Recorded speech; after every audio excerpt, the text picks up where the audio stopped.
What is up, ladies and gentlemen, boys and girls? Welcome to episode 75 of the Be Greyt podcast. On today's episode, we got a week 2 review. I'm going to be doing my 10 game picks.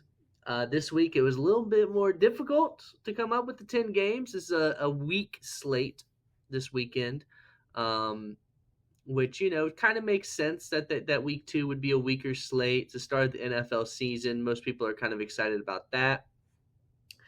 But, I found 10 solid games. Obviously, the big one this weekend is Michigan, Oklahoma, which I'll go in depth on. And, yeah, that's what we'll do. This week I'm hoping, last week it was fun. I went a solid, I went 5-5, which is whatever. But, this week is the week where, okay, I was fine going 5-5 last week because, Alabama losing, I love getting that wrong. I'm happy I got that wrong, But this week, I need to bounce back. I need to, I need to get at least like 7 right here. That's my opinion. And I will say though, when I was going through this and making the picks, it was harder than I thought it would be. And typically in the past, when we've gotten these sort of what should I call it? Weak slates, weekends of college football, where we think this is gonna be boring. It's like maybe a couple of good games, but the rest are just meh. Usually, that tends to be when the most chaos happens.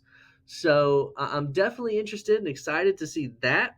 I have some hot takes and some interesting picks here for this weekend. So we'll just get right into it. Save Michigan, Oklahoma for last. That's the big game this weekend. But yeah, start off with Baylor at SMU. A lot of these I've noticed, even though they're maybe not as big games, they might be harder to pick because of that. Baylor SMU is one of those. We saw a Baylor team kind of get straight up dominated by Auburn at home. Now you're on the road against SMU, who was in the ACC championship last year. And I'm going to go SMU here, that the home team, I think they're the better team. Baylor struggled with a running quarterback last week. Guess who has a running quarterback? That'd be SMU. So give me SMU. It's a rough start for Dave Aranda, starting 0-2 with Baylor. But give me the Mustangs of SMU. Goodness, I can't talk today. This next one, a game that's always fun, Iowa State. I've gone back and forth on this game. I like Iowa. I've always liked Iowa. Typically, I pick Iowa to win this game because I always trust that Iowa defense. I think Iowa might have some semblance of a quarterback this year, but I got to go Iowa State. I was impressed with what I saw from them in Ireland, even though I think Kansas State played better than them. Iowa State won the game, and that's what matters. I think Iowa State has the better quarterback. I think they have the better offense. And that Iowa State defense is no slouch. So give me Iowa State to win a low-scoring, close game against Iowa on Saturday. Plus, they're the home team. And that's another thing, by the way, that I noticed after I made my picks last week. I picked a lot of away teams, which I didn't love after the fact. This week, though, I'm picking a lot of home teams, so at least there's that. At least we have that turnaround. This next one, man, I really didn't want to pick this one, but I really couldn't find a game better. It's Virginia at NC State. I'm going with NC State, even though I think both these teams are terrible. I think NC State was not impressive at all against East Carolina. They could have easily lost that game against East Carolina. But give me NC State to beat Virginia. Virginia's just been a little bit of a clown show recently as far as the football program, so it is what it is. This next one, I think it's the second most interesting game this weekend, other than Michigan, Oklahoma. I think it's the second best game this weekend, and that's Illinois at Duke. Illinois is a team that's getting hyped up a lot this year. They were getting hyped up in the preseason, And, they're bringing Altmaier back at QB. A lot of high hopes for Illinois. A lot of people, including myself, had Illinois in the playoff.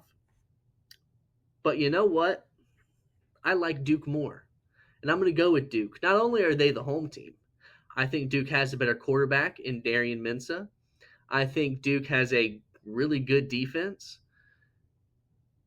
And that tends to make me want to lean Duke. I'm a real big fan of Darian Mensah. I think he has a ton of potential. And even though Duke struggled last week, I forgot who they were playing, but they struggled for a while against the team the cupcake they were playing last week. I think Duke comes out and upsets Illinois, and to a lot of people that will be an upset. Not to me. I think Duke. I think Duke is just as good as Illinois. I think Illinois is being overrated a little bit. So give me Duke. Ole Miss at Kentucky, the first SEC matchup of the season. I mean, look, to me, this one's easy. I think Ole Miss blows out Kentucky. Now, look, Kroger Field in Lexington is no joke. Trust me, as a Georgia fan, I know it's no joke.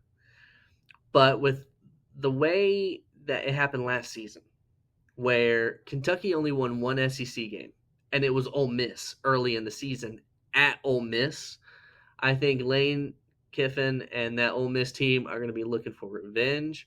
I think they're going to be looking to run up the score. I think they're going to be looking to just straight up dominate Kentucky this weekend. So give me hotty toddy. Kansas versus Missouri, another interesting one. I got to tell you, one of the teams I was very impressed with while watching them last weekend was actually Missouri. Even though they were facing, oh man, was it Central Arkansas, something like that? A cupcake, obviously. I was still very impressed with what I saw out of Bo Pribula. I was very impressed. I thought his deep ball was nice. He used his legs when he needed to. And I was just really impressed with Bo. And I think Missouri could be a dangerous team in the SEC this year.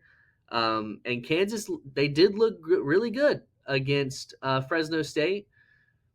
But this isn't Fresno State. This is Missouri. Missouri will be at home. Give me Missouri. Oklahoma State at Oregon.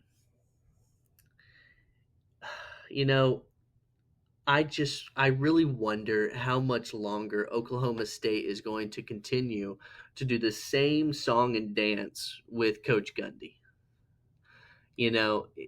Last year was awful. This year, they struggled last week to win. And this week, they're going to get their doors blown off by a good Oregon team. Dante Moore was impressive last week for Oregon. And then, yesterday, was it yesterday, day before yesterday? It was earlier this week. Gundy in his press conference is talking about how, Oregon has all this NIL. They can pay all these players, yada, yada, yada. And it's just like, Mike, why are you speaking? Why are words coming out of your mouth? Why give them any more ammunition? Your team is terrible. Your team is garbage.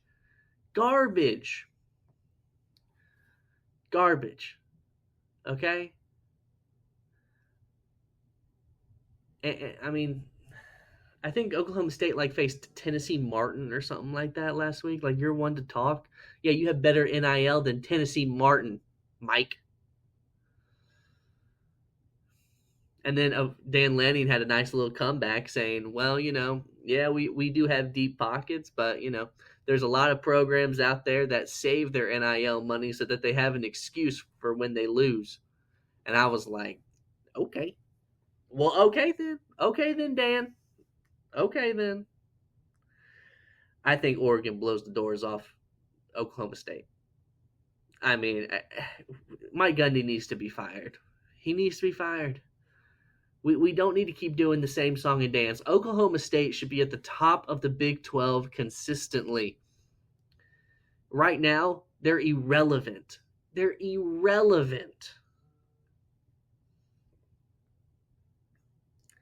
Vanderbilt versus Virginia Tech. This one was hard. I like Vanderbilt and Diego Pavia. I like Virginia Tech and Kyron Drones. I think I got to go, though, with America's team, with the legend Diego Pavia at quarterback, the Vanderbilt Commodores. I think Virginia Tech, they stood in there against South Carolina. They held their own for what, 2.5 quarters? And then you just saw how much more talented South Carolina was than Virginia Tech. I think if all the with all the off-season talk from Diego Pavia, from their coach Clark Lee, oh, we're going to still be playing football in January, all that stuff. If you're going to talk all that stuff, you need to come out and beat Virginia Tech. You cannot lose to Virginia Tech, period. So give me Vanderbilt because they better win. Boston College versus Michigan State. I'm a believer in Jonathan Smith. I'm a believer in Aiden Childs. So that's why I'm going to pick Michigan State to win. They're also at home in this game. And I think for Jonathan Smith's job, they better win. I think this is a game Michigan State has to win. You know, like it's an out-of-conference team, but, it's not like it's a Clemson. It's Boston College. You need to win this game. Michigan State should not be losing to a Boston College, period. No disrespect to Boston College and Bill O'Brien, but, I'm just being honest, telling the truth. And then we get to the big one. Michigan at Oklahoma. You have Bryce Underwood in his first road test, and it's a doozy being in Norman, Oklahoma. The closer we've gotten to this game, the more I've been kind of surprised that there are actually quite a few people who think Michigan can pull this off or that'll be super close. And am I the only one who thinks Oklahoma could very well potentially just absolutely annihilate them? Am I the only one who seems to... I saw Michigan last week play against New Mexico. It was very mediocre.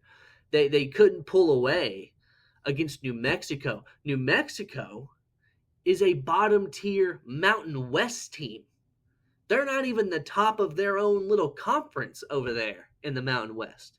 And Michigan struggled at times.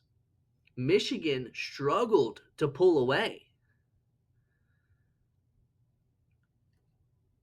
John Mateer broke a record in his first game at Oklahoma. A record set by Baker Mayfield. I've stated how much I like John Mateer. I've stated how much I like Jaden Ott. The offensive line is a big question mark, and the offensive line is the reason why I don't think Oklahoma is an SEC title contender or is a playoff contender. And that's always what's kind of held me up with them. I don't think the weapons are necessarily where they should be, but I think the defense is good. I think the quarterback is great. And I love the running back. And for me, that's enough to pick them in this spot to beat those dirty cheaters up in Ann Arbor. We're going to have to come down. And also, how can I pick Michigan if I'm not a Michigan fan? Bryce Underwood, a true freshman. I don't care how good he is. I do not care how good he could potentially be. This is his first road start. We saw Arch Manning. Arch Manning's been in the Texas system for 2 or 3 years now. And in his first road start, he was panicked and he played awful. Why am I to expect any different with Bryce Underwood? Why? Because he's wearing maize and blue? I don't care. That makes me less confident in him, actually. Because I don't think Sharon Moore is a very good coach. I think he's a good recruiter. I think offensively he's pretty good. But I think that defense isn't as good as it was last year. The offense, is better than it was last year, but that's not hard to do because the offense last year was downright awful. They could barely complete a forward pass last year.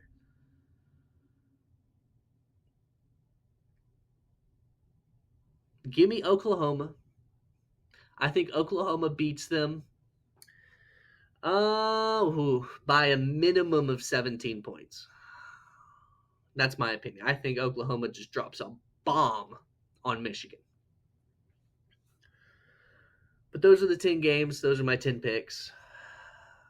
I'm excited for the NFL season. It starts tonight with Cowboys at Eagles. I know it might rain, so if it rains, it'll be probably a close game simply because of that. But trust me, if it wasn't raining, I would pick the Eagles to absolutely dominate the Cowboys tonight. Obviously, I'm a Pittsburgh Steelers fan. I'm excited for the season. I'm definitely interested to see how this offense looks with Aaron Rodgers and DK Metcalf, and I'm just interested overall. It always makes me laugh, the people who predict the Steelers to have a losing season every offseason when we haven't had a losing season since I was like a toddler. But, or when Dan Orlovsky, shortly after we signed Aaron Rodgers, Dan Orlovsky goes on national television. And this is what angers me. I can't get paid by ESPN to go on national television and talk sports, but Dan Orlovsky can, who went on TV after we signed Aaron Rodgers and said the Steelers might start 0-6. Like, Dan, are you on drugs? Do they not do drug tests over there at ESPN? Or today, this morning, Dan Orlovsky said that Jalen Hurts and Nick Sirianni are the modern day Tom Brady and Bill Belichick? Have you lost your mind? Have you lost your mind? He gets paid all this money to get to go on TV and talk sports, but I can't. Okay. I guarantee you, nothing that idiotic. Both of those statements, idiotic. Nothing that idiotic would ever come out of my mouth. I promise you that. Promise you that. That is absurd. Absurd. They win one Super Bowl. How is I just don't get it. I don't get it. How is Sirianni and Hurts, Bill and Tom, but Andy Reid and Patrick Mahomes aren't? Like, explain that one to me. How does that work exactly?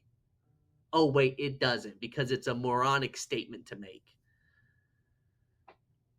Or you pay Paul Feinbaum, who goes on national television and just waxes poetic about Arch Manning because he played against 3 cupcakes last year, who says he's the best player he's ever seen in college football since Tim Tebow. Like, are you kidding me? Is this a joke? But that's a rant for like a whole nother day about the people we allow to be sports analysts on national television. Like, honestly, it's ridiculous. But I hope everyone has a great weekend of college football, of NFL football. Hope your teams win unless they're facing my teams. And don't forget, just go out there and be great.